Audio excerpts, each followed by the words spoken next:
Welcome back to the Game 1 recap, the Stanley Cup Finals between the Vegas Golden Knights and Carolina Hurricanes, and what a game it was to kick off the Stanley Cup here, and hopefully it can set the tone for the rest of the series for how many games it lasts. What an exciting one, Game 1 at Carolina. 5-4 the score. Vegas comes back after being down 2-0 early in the first to win 5-4 in this one, and this is by far, saying the obvious here, the toughest opponent that Carolina has faced. This is not a team that is, their confidence is shattered.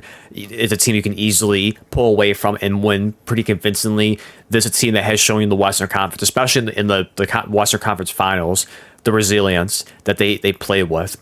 And yes, but they challenged a little bit to Utah, and it's a little embarrassing that Utah in their second year, it kind of pushed Vegas a little bit. Maybe you could can look at it that way. Anaheim at times pushed them a little bit, but not too much. It was really, when you looked at Colorado and what they did there, being down in multiple games by a goal or multiple goals, especially in the Game 3 performance where they were down 3-0 at the end of the first. And again, what Tortorella has done with this team, the resilience, the composure, to slowly just wear away at the opponent and claw their way back into it, is very impressive. And they did that in Carolina, easing the tensions here early on after they let it go in 25 seconds in on the first shot of the time for Carolina by Islanders there. At the 12-8 mark, you had Islanders once again scoring the second goal, going up 2-0 in that one. Not that long after the second goal, Shea gets the goal to make it 2-1, and then this is where you start to see the Vegas Golden Knights slowly claw their way back in this. Ivan gets the second goal to tie it 2-2. You have Carlson getting the third goal to go up there 3-2. And then later in the second period, Stahl gets the one to tie the game. Going to the third period, you have Howland putting Vegas back up 4-3. You have Shane tying it at 4-4. And then Hurdle getting Hurdle, I think if you say is, again, getting that game-winning goal, 16:36 mark in the third period to steal Game 1 at Carolina. And this one had the Vegas Knights going up 1-0 in the series. And this is what I thought before. This was going to be a very exciting matchup here. I know maybe people are just sick of Vegas because of how they run things and how they do things and stuff like that too. Probably for Toronto fans in that nature because of Mitch Marner, what he's done there. Certainly at this point, one of the top players you can look at for the Conn Smythe when it gets to that point, if Vegas does win the Stanley Cup here. But for Carolina, this is going to be a very challenging game opponent for them. Again, not saying the obvious here for that one, not trying to go on the limb saying that. But for Vegas, they are built similar to Carolina in the way of just they can score a ton of goals. Maybe done a little bit differently to Carolina, where they really show you in the first game as well the speed, the fast pace that they play as. Vegas can certainly do that, but I think Carolina certainly does a little bit better job than what Vegas can do. But again, it's just the composure. It's the great penalty kill that Vegas has throughout the postseason as well has really carried them. And again, what Tortorella has done with this team here since taking over very late in the regular season, what he's done in the postseason, nothing short of amazing to say the least here.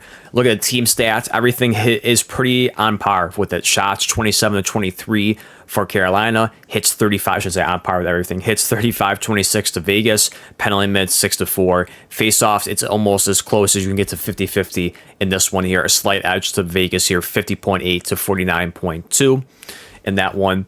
And looking at the box scores here. Look at the full list here for your teams full list for players for each team for Vegas and Carolina in this one too. If you're looking for total points as well, looking at that, someone that really sticks out to Vegas is Carlson, 10-11 for the faceoffs here. It's only a prominent player they're putting in that rotation there, just below 50%, which sucks, but certainly again not horrible in that aspect. You have Sissons at 10 of 5, 66.7. You do have Eichel that broke even at 50-50 there, 6 for 6. And I think I don't know if Mitch Marner even took any. Yeah, he was 0 for that one. I was checking to see real quick for that. And we look at also for Carolina too for the faceoffs as well. You have Mark 5 of 7, 41.7. You have Stahl 11 of 7, 61.6, and you have again Logan breaking even at 50-50, 8 of 8 for that. And again, what I keep mentioning for this series here, again, very exciting. It just sucks 'cause I was so busy working on my computer doing other things. Every time I turn my head, one of the teams would score. I would watch the game, nothing would happen. I immediately turn my head away, and then someone would score. If it was Vegas, if it was Carolina, it just was one of those instances where I couldn't really focus too much on the goals because I was just focusing on other things too, trying to put out the video for AJ Brown and catch up to what happened on Monday and working on other things as well. The AJ Brown video is me posting relatively soon for that, if you care to check that out. But for this game, I think this is going to be one of the better Stanley Cups that we've seen. So you can look at the first go around with Florida and Edmonton going all the way to Game 7 in that instance. But I think what you've seen in recent years, this is going to be a very, very exciting matchup here because, again, it's Carolina's speed and their high pace that they play with versus the resilience, like I mentioned, with Vegas. And they certainly can play with that high pace. They've shown you that. They showcase that they have the other top guys and the elite playmakers and Eichel and Marner and Stone, and the list goes on and on with that. The goaltending was solid. You can say maybe there were some bad goals let in by both these guys here, by Carter Hart and Anderson. And that's, to me, I think the biggest key that's going to really come down to this. More so for Carolina, who in prior years, that was the biggest problem with them, where they had the team besides the goalie around. They had the defensemen, forward, centers, but the goaltending wasn't there. And this is the finally breakthrough, in part because Anderson has played well in the postseason up until this point here, and still played well. I mean, just again, a high scoring game. It is what it is. It does happen at times, especially when you're facing another team again of this caliber in Vegas. But I think it's really going to come down to that between Hart and Anderson, who can go out there and have an unbelievable performance and steal a game. And it's just like that. Similar to why I feel like in Montreal with Dobes, where at times where he was just unbelievable against Buffalo, and you felt that Buffalo maybe should have won the series, but Dobes really kept Montreal in there and won the game. A prime example, Game 7 that series here. He played phenomenal down the stretch, making big saves, especially in overtime, and then Montreal capitalizes, and he outplays UPL in that category there. So you look at Anderson and Hart, I think it's going to be one of the biggest matchups right there is who's going to break, really, for this one. I'm not expecting all these games to be 5-4, 6-5, those high-scoring games as well, but I think the pace and what the tempo they played with, it is going to be very interesting to see how Carolina responds to this, because this is a new environment for them. They've gone to the Eastern Conference Finals multiple times now and had that stigma before breaking through finally of just can't go over the hump, struggling. I mean, when they lost to Game 1 to Montreal, I believe it was, ever since that Stanley Cup win, 1-17 in the Eastern Conference. And again, they flip of a switch, blow them out for the next few games in that. But it's going to be very interesting to see how they respond to this. It's a team that is not in this position. Vegas has been in this position before. A couple of years ago, a few years ago in the Stanley Cup, winning that in the first year that Florida went to the Stanley Cup, they are blowing them out in that series, especially that final game. They're scoring 9 goals on them. This is a team they still have players on the roster that are familiar, that have been there, done that. And for Carolina, for the most part, this as a whole for this unit doesn't have that experience. So we're going to be very interested to see, and also Tortorella winning a Stanley Cup. I know it's decades ago for this one, back to Tampa Bay in 2004, but again, still has that pedigree with him as well. And also for Carolina's head coach too. I mean, he was a player, won a Stanley Cup as well, so he does have he knows that in a different mindset or in a different aspect, a player winning one as opposed to a coach winning one.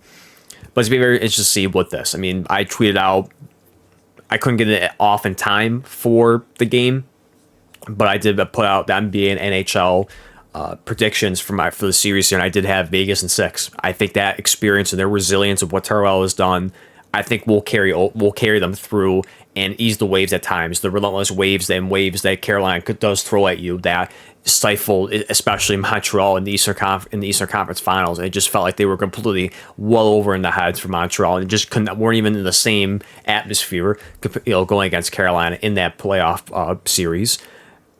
Vegas can go against anybody, and they had some troubles in the regular season, but really have locked down with Tortorella in the postseason. And certainly, you could question the caliber teams that both these teams played up until this point here. More so, I mean, you can't say too much for Vegas because they swapped the President Trophies winners in Colorado, which I think was a huge statement for them going into this. So they know what it takes. They played tough teams, especially Colorado in the conference finals. That's why I give the slight edge to Vegas in this one. I think they will pull through, but Carolina is not going to go away easy. They're going to make it very difficult for Vegas in this series here, and I do expect them to in game 2. If I had to make an early prediction, I think Carolina's going to come in the series. I think they will. I'll be very stunned if Vegas goes back home in game 3 being up 2-0. I think Carolina knows what it takes. They have the players. It was close. I mean, it's just fortunate that it came down to where Vegas just made just a little bit more plays than Colorado. But they were right in the game there. They show you they can score at will when they can. They can play the pace like Vegas can, and they'll be in it. No question about that. I don't see any game being blown out in that fashion. If we've seen both these teams have how they've done to other opponents, I don't think that'll be at all. It will be as close a games as showcased in game 1. But I do expect Carolina to even the series in game 2 to go to Vegas in game 3 being tied 1-1. But again, very impressed, very exciting for this one. The side note too, the side note thing I want to point out as well has nothing really to do with the teams, but for the NHL. Can we fix the patches on the jerseys here, the Stanley Cup patches? It's just absolutely horrible. We've had to deal with that for years now. For the last few seasons with the changeover to the patches, I think the first one was when Colorado won it against Tampa Bay is when they changed it over to that new design. Can we revert back to the ones previously to that from the 09 to 21, or just any other Stanley Cup patch era you want to point to, the early 2000s, the 90s, the 80s, whatever you want to point to? Can we change the Stanley Cup patch on the jerseys and make it much better than this generic, simple, bland patch they have on there? It's just absolutely horrible. And also, too, can we put back on the ice the Stanley Cup Final logo as well? Can we actually make it feel like more of like you're in the Stanley Cup Finals? I mean, you can get away with that if maybe we can bully them to put like a virtual one on the ice. But for the fans that are paying tons of money, I can't imagine what the prices are going for Carolina and what does go back to Vegas for those games. Can we make it feel like for the fans are paying big money for those games to feel like they're actually in the Stanley Cup Final, and throw a bit more logos and everything on there and build up more than it was before in years past? So again, I think that's something that you point out too. It bothers me. I can't emphasize enough. The patch on the jerseys are horrible, absolutely horrible. Whoever made the design should be. I don't want to go that far. I mean, it's hard to say. Should be fired. Honestly, I mean, these patches are absolutely horrible. Who approved this and who thought this was a good idea is beyond me. Go back to the previous patch, or wherever you want to go back to in the history of the Stanley Cup when it first. If you go all the way back to the first year they brought it in, whatever other previous patch you want to put out or point to, 10 times better than what they're wearing now. So just a little rant there on the side. But no, very impressed what I saw for Vegas and Carolina here. It lived up to what I expected it to be. It was. I was surprised they scored 25 seconds in the game. I was shocked about that and the 2-0 lead they had early on. But for both these teams, it's going to be very entertaining. And I love this on top of also to the NBA, which I'll be covering as well for the NBA Finals. This is also a very exciting game as of the score right now, 55-48 San Antonio earlier in the third quarter. I love this. This is going to be competitive sports for NHL and basketball right now for the finals, and I can't wait to cover it for you guys moving forward for the Stanley Cup and NBA tomorrow for that video here. But again, for the recap for Vegas here, 5-4 after being down 2-0 early in the first, and we'll see how it plays out here. Again, predictions early on for game 2. I do expect Carolina to even the series here and go to Vegas 1-1. Let me know your thoughts down below on the game. What do you think about it, and what do you think is going to happen in game 2 of the Stanley Cup Finals?